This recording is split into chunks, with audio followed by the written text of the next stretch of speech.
BTM というのはビジネストラベルマネジメント、予約にとどまらずですね、出張中のサポート、出張データの分析、あと企業様にコスト削減の提案、出張業務全体を最適化する仕組みです。単にシステムを提供するだけではなくて、サポート、これを組み合わせることで効率性と安心感、この両立を実現しています。売上高は 18% 増と伸ばしている一方で、コストコントロールが適切にできている状況だと。その結果、営業利益は 49.7% 増となり、前年を大きく上回る。AI の活用も含めて、自動化理想ですね、現在約 30% 程度、2030年までに 60% までに引き上げる計画でいます。皆様、こんにちは。こんにちは。本日はお忙しい中お時間いただきまして誠にありがとうございます。IAC トラベル代表の西澤でございます。本日はよろしくお願いいたします。会社のご説明の上で少しだけですね、社名と上場当日のお話をさせていただければと思います。まず、社名についてなんですが、これまで何て読むんですか？ IAS ですか？大体この2つのご質問ありましてですね、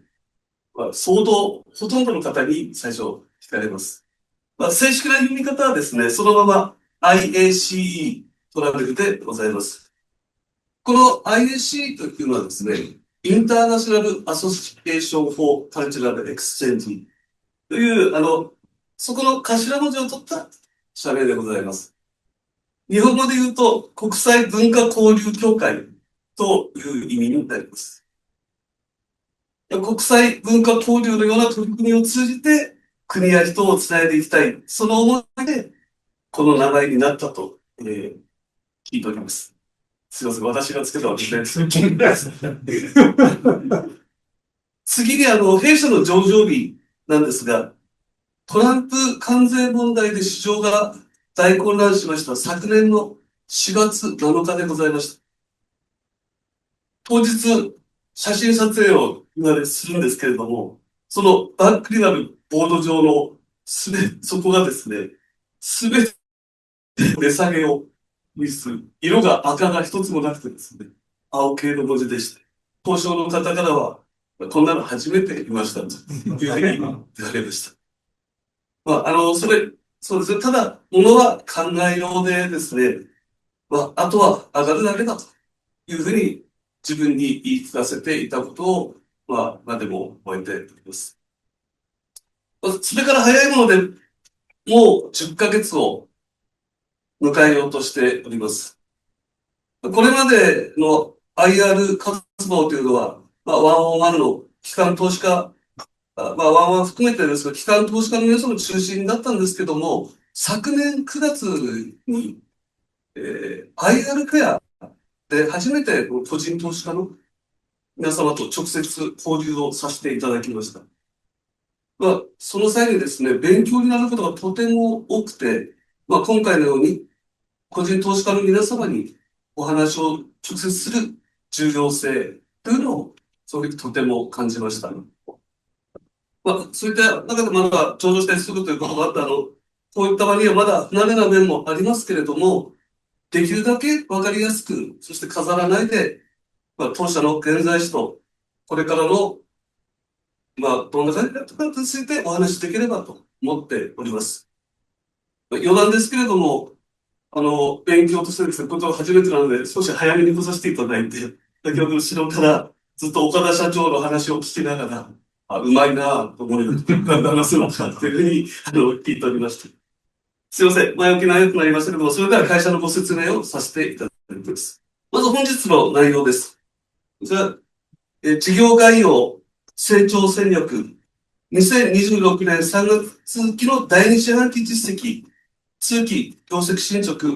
をご説明します。その後は質疑応答の時間とさせていただきます。それでは事業概要からとなります。最初に当社の遠隔について説明いたします。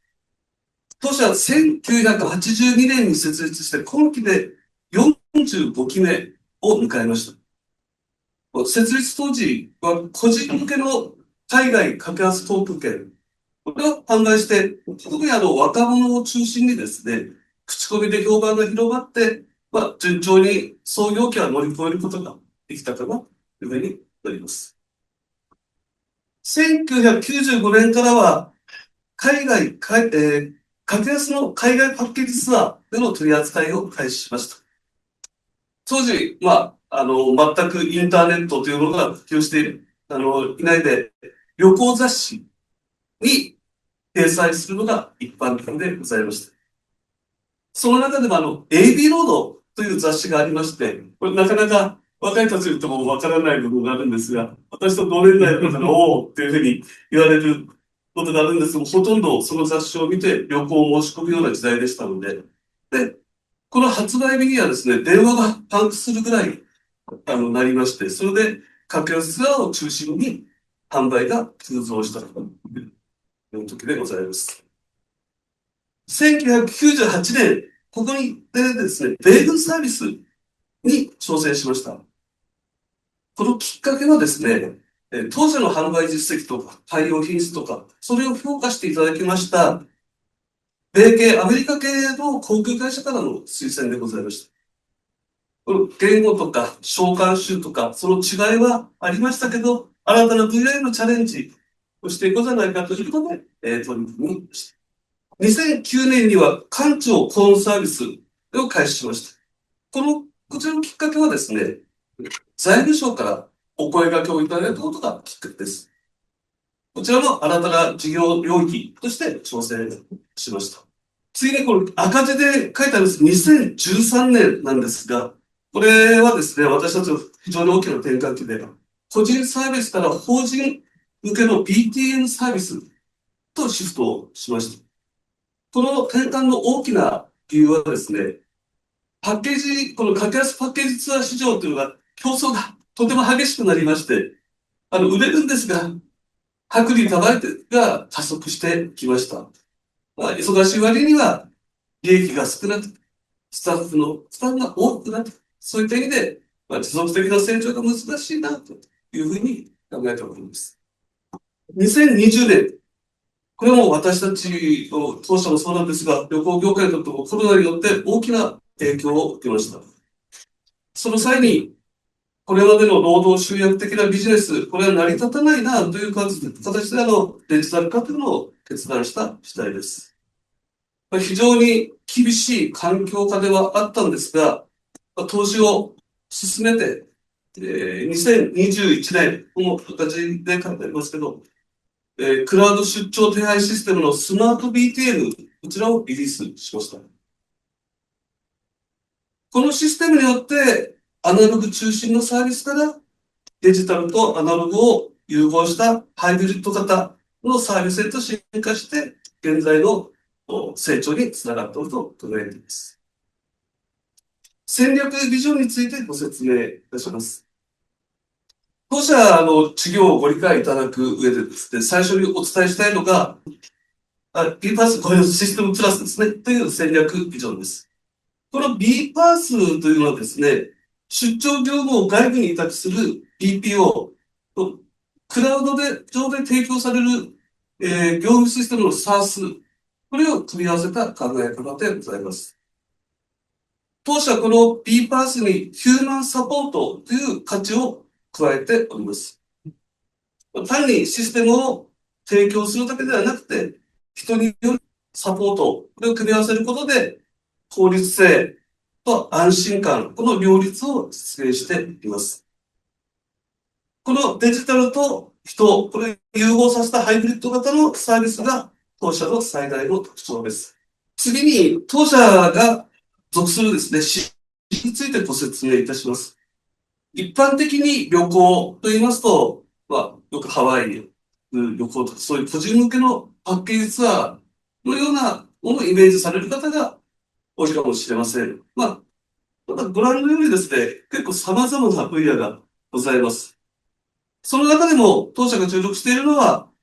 業務渡航の分野の右上のですね、いわゆる出張市場になります。出張市場の規模についてご説明いたします。旅行市場全体の中ではですね、約2割程度と、一見するとニッチな市場です。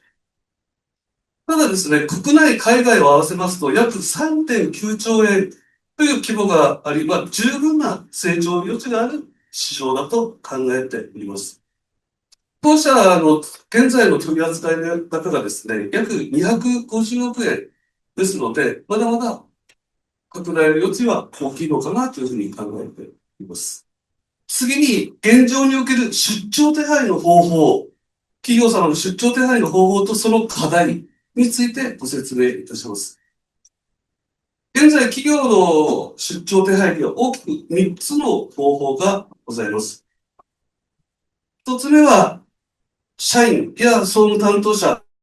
が個別に手配する方法です。これはもう手数料がかからないため、一見コストが抑えられるように見えますけれども、工数がかかってですね、ガバナンスが効きにくいという課題がございます。二つ目は、真ん中の二つ目はですね、予約のみを旅行会社に依頼する方法です。それ一定の効率化はできますけれども、出張全体の最適化までは踏み込むことができません。で、最後三つ目がですね、BTM サービスの利用です。この BTM というのはビジネストラベルマネジメントを意味します。これは航空券とかホテルとかそういった予約にとどまらずですね、出張中のサポート、出張データの分析、あと企業様にコスト削減の提案と出張業務全体を最適化する仕組みです。ただ、出張業務全体を管理、最適化できる一方でですね、これまではホスト面から大企業中心のサービスでございました。当社これらの課題を解決するために、新しい形の PTM サービスというのを提供しています。この従来の PTM の弱点、これを補って、より多くの企業が利用しやすい仕組みとして進化させている点が、当社サービスの特色です。それでは続いて、当社が提供する PTM サービスについてご説明いたします。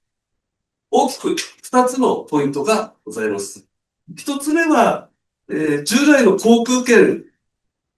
などの、従来ですね、航空券などの予約手配のみをする旅行会社がほとんどでございました。この当社では、予約手配だけにとどまらずに、出張中のケア、あとは出張後のデータを活用した様々なコンサルティングの提供を含めて、出張に関するあらゆる業務を一元化しています。二つ目は、お客様がこの出張市場において電話やメールで旅行会社の予約依頼をするというのが一般的でございましたが、予約手配とか、その出張管理のためのデジタルソリューション、これを提供しまして、ユーザーの利便性を高めています。またこちら、当社内バックヤード、これの業務効率化を追求することによって、お客様からいただく手数料も他社と比較して安価に設定できています。ここからは当社の強みについてご説明いたします。一つ目は、クラウド出張手配システムのスマート PTM でございます。これは航空券やホテル、あとは Wi-Fi とか、そういう出張に必要な手配を同じ画面でまとめてオンライン予約できるのが特徴です。さらにですね、できないものに手続きに関しては、ここが結構重要なんですけど、チャットを使ってオペレーターに直接相談できる点、これが大きな強みの一つと考えています。二つ目は価格競争力です。こちら導入費用と固定費用がかからずに、手配ごとに発生する手配手数料のみの分かりやすい価格設定となっています。この手配手数料も競合他社と比較して安価に設定しています。これコロナ禍以降ですね、業務の自動化と効率化を進められていない競合他社に関しては、手数料の値上げというのを余儀なくされたケースというのも多く見られます。当社はこのデジタル化によって業務効率、これを徹底したことによって手数料の据え置きが可能となっています。三つ目はオペレーターサポートです。このオンラインで完結できない手配とはイレギュラーな案件等についても経験豊富なオペレーターが対応しております。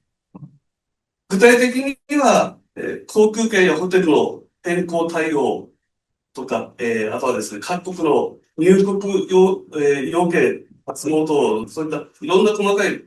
入国確認とか、あと、今多いのはビザの申請代行ですね。そのような専門性が求められる業務、こちらも自社で対応しています。このビザ申請代行、対応できる事業者がだいぶ限られていて、これは当社の強みの一つです。このコロナ後はこのビザが必要な国がだいぶ多くなってまいりました。そうですね。当社との契約企業の皆様には、この自社オペレーターによる24時間アシスタントサービス、これが、この自社オペレーターというのが一つポイントなんですが、自社オペレーターによる24時間アシスタントサービスが自動負担されます。例えば、海外出張中の急なスケジュール変更とか、現地のトラブル対応とか、渡航前後のビザと入国条件、これらに関する相談、いつでも24時間365日、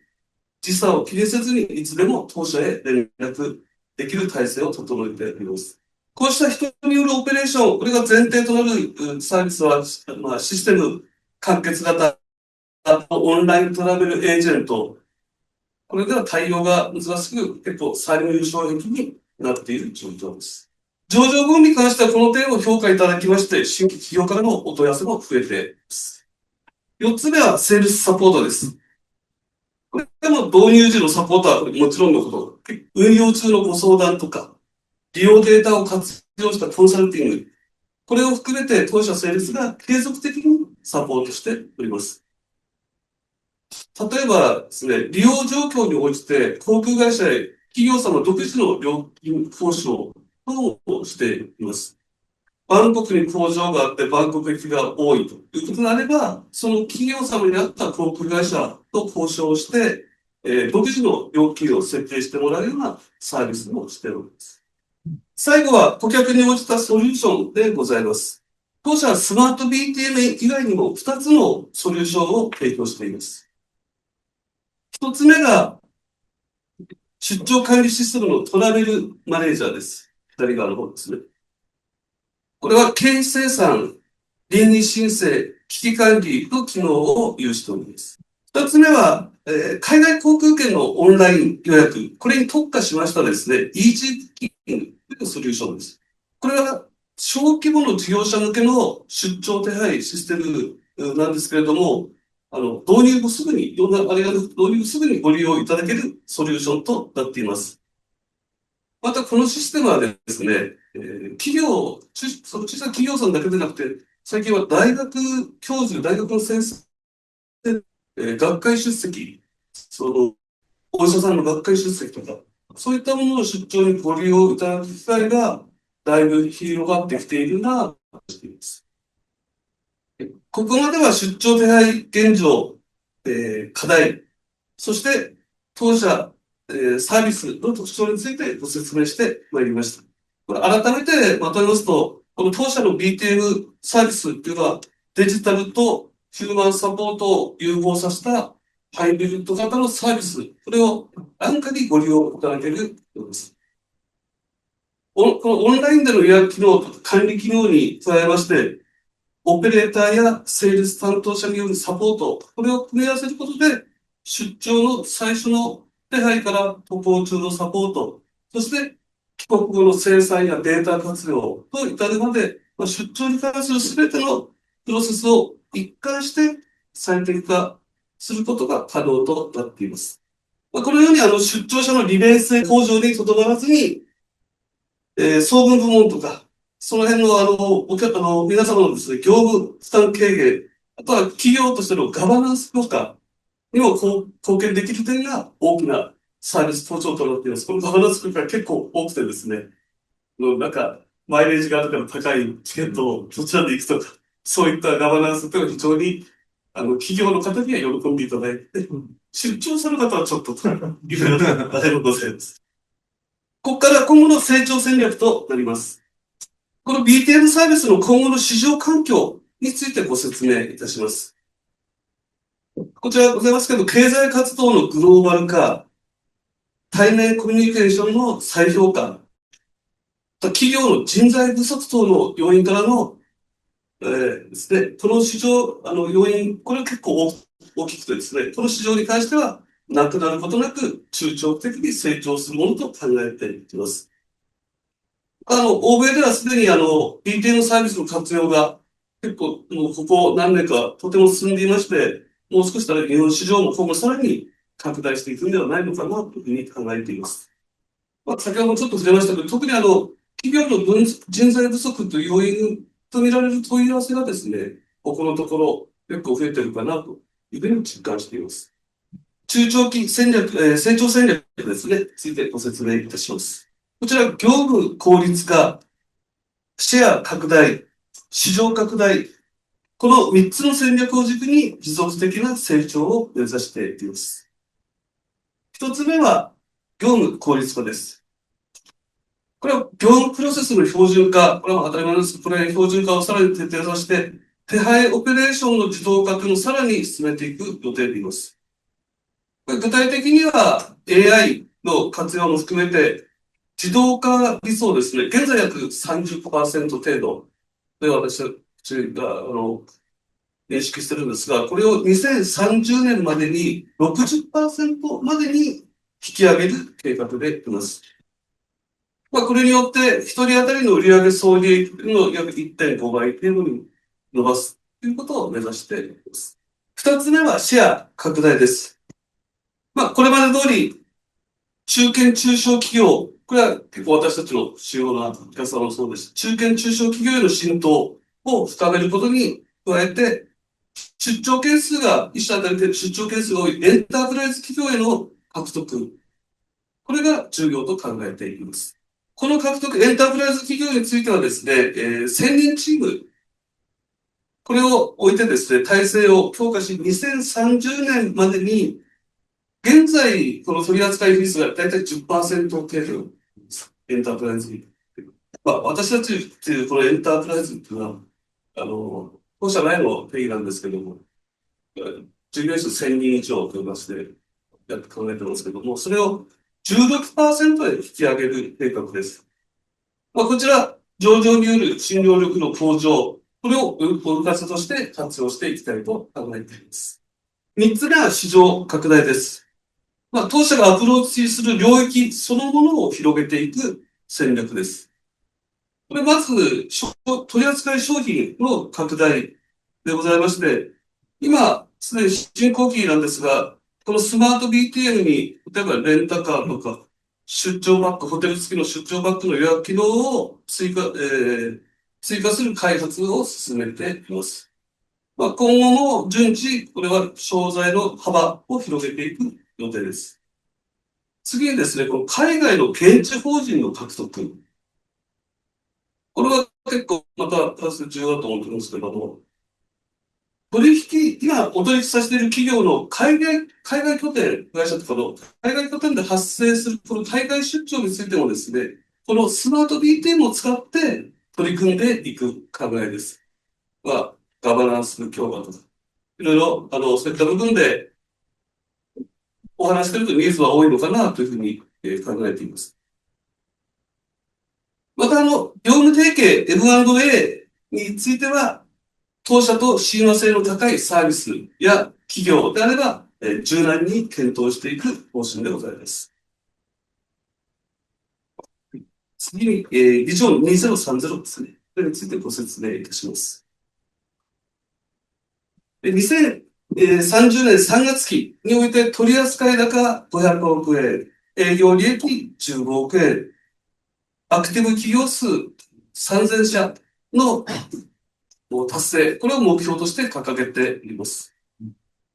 達成するための戦略については、これまでご説明いただいた通りでございます。大体、この上場した年と倍ぐらいのかなと。取扱高500億円の内訳でございますが、この濃い青色とその上に重なって薄い青色の部分、ここがですね、業務効率化、シェア拡大、この先ほど申し上げた2つの戦略を中心として、オーガニックな成長と、なっております。これで私たちが目標として掲げているのは450円、450億円までは到達可能かなというふうに考えています。残りのですね、50億円、オレンジ色の部分でございますが、これは新たな市場の取り組みによる成長というのを想定しています。先ほどご説明した市場拡大戦略ですね。取扱商品の拡大とか、海外現地法人の業務提携や MA による到達というのを見込んでいます。当社が目指す未来の姿でございます。当社ビジョン2030を達成させて、その先の未来で BTN サービスの先頭に立つ企業グループというのを目指しています。BTN サービスという未来を作って、そして一番多くの企業に選ばれる存在として、業界をリードする立場を確立していきたいなと。これが私たちの描く未来の姿です。これまでですね、BTN サービスの使いたくても使えなかった、効果で使えなかった、そういった企業様にももっと気軽にご利用いただけるように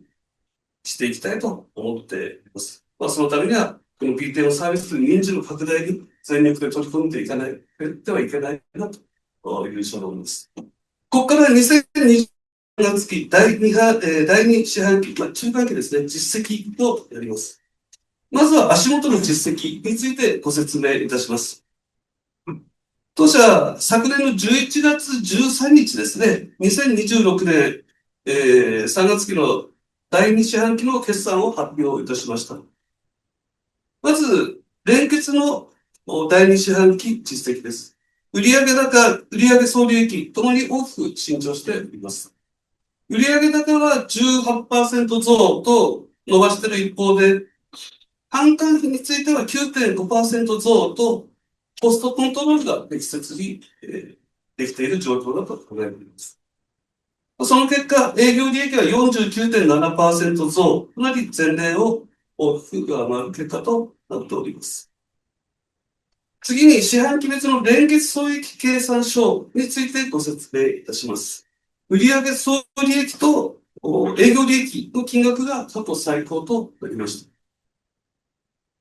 四半期ごとに安定的な成長というのを積み上げていて、当社の BTM サービスの側が順調に増えているではないのかなということを実感していただけるかと思います。営業利益の増減要因についてご説明いたします。まず、売上総利益が前年比で2億200万円増加しました。これは主力の BTM サービスを中心に取り扱いが伸びたのが要因でございます。続いて経費ですが、6400万円増加しました。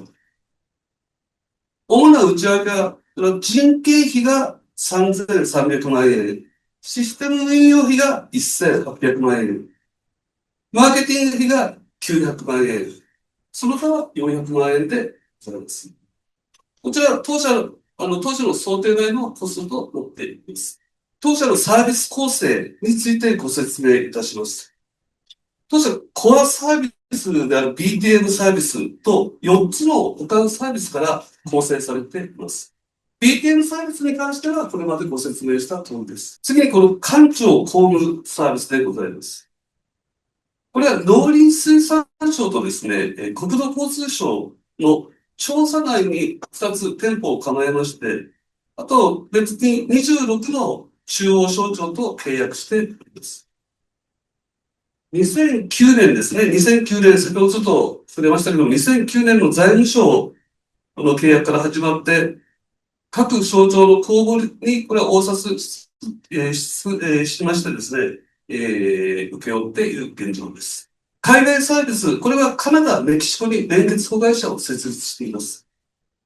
現地の日系企業の日本人の皆さん、お客さん向けに出張とか旅行手配のサービスを提供しております。米軍サービス、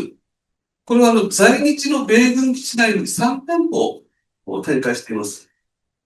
米軍関係者の向けの旅行手配、個人のレジャー向けの本当の旅行ですね、出張じゃなくて旅行の手配をしております。1998年から継続してサービスを行っておりまして、日本にある複数の基地に店舗を構えるのは当社だけとなっています。もう30年まで行きますが、それぐらいになっています。個人サービスでは、一般の個人向けの旅行手配に加えましてですね、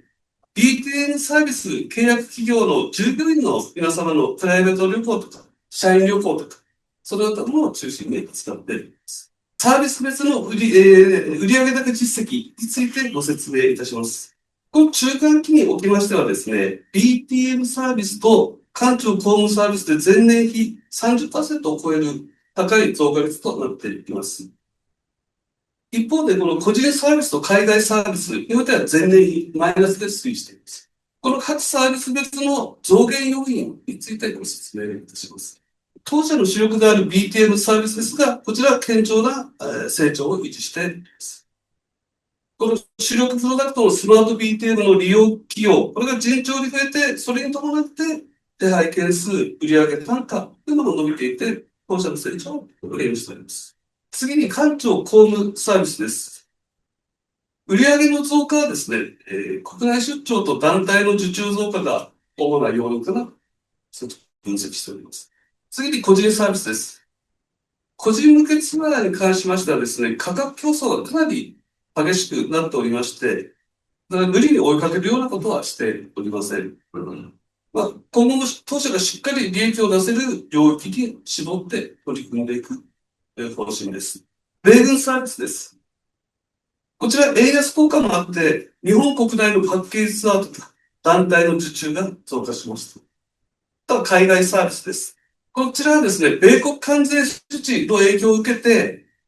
メキシコ子会社で法人出張需要が減少しました。最後、その他の部分については、航空券やホテル以外の、例えば Wi-Fi 等のサプライヤーからのコネクションが増えたことによるものです。BTN サービス、当社のコアサービスである BTN サービスの主要 KPI についてご説明いたします。この BTN サービスの成長を図る手配係数、売上単価、MAU。この MAU は平均月間利用企業数を指しています。この3つを主要 KPI としております。まず、手配件数です。こちら出張者が出発してから帰国するまでのですね、一連の手配を1件としてカウントします。この1件の出張の中には、航空券だけでなくて、ホテルとか、それぞれ例えば Wi-Fi とか、複数の手配商材が含まれています。